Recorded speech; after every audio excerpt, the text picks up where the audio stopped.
Hello friends, നമുക്കിതൊരു നല്ല മീൻകറി വെക്കാം. അതിനായിട്ട് ഒരു ചീനച്ചട്ടി അടുപ്പത്ത് വെച്ച് ആവശ്യത്തിന് വെളിച്ചെണ്ണ ഒഴിച്ച് കടുകും ഉലുവയും പൊട്ടിക്കാം. ഇത് പൊട്ടിയതിന് ശേഷം ഒരു ലേശം കറിവേപ്പില ഇട്ട് കൊടുക്കാം.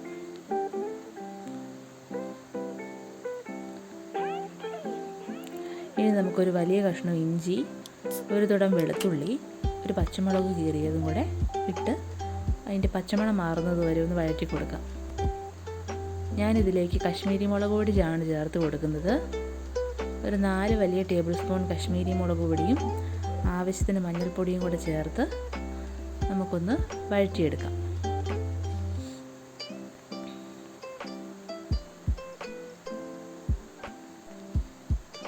ഇപ്പം എണ്ണയൊക്കെ തെളിഞ്ഞ് വരുന്നുണ്ട്. നമുക്കിതിലേക്ക് കുടംപുളി ചേർത്ത് കൊടുക്കാം.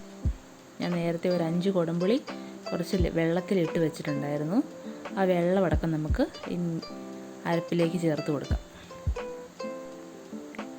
നന്നായിട്ട് മിക്സ് ചെയ്യാം. ഇനി നമുക്ക് ഉപ്പ് ചേർത്ത് കൊടുക്കാം.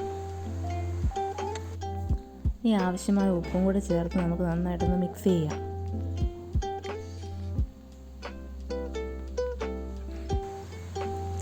ആവശ്യത്തിന് ഉപ്പുണ്ടെങ്കിൽ മാത്രമേ മീൻകറിക്ക് നല്ല ടേസ്റ്റ് കിട്ടുകയുള്ളൂ.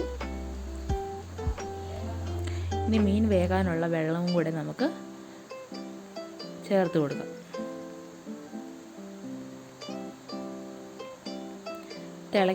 നന്നായിട്ട് തിളച്ചിട്ടുണ്ട്.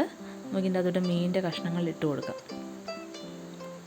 ഇത് ഞങ്ങൾക്ക് കട്ട്ല മീനാണ് കിട്ടിയത്. അതാണ് നമ്മളിന്ന് കറി വെക്കുന്നത്.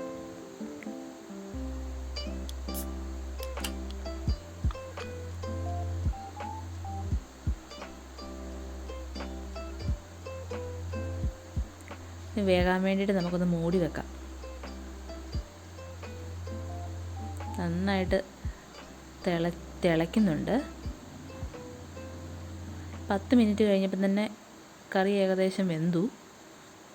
ഇതിലേക്ക് നമുക്ക് കുറച്ച് കറിവേപ്പിലയും കുറച്ച് പച്ചവെളിച്ചെണ്ണയും കൂടി ചേർത്ത് തീ ഓഫ് ചെയ്യാം.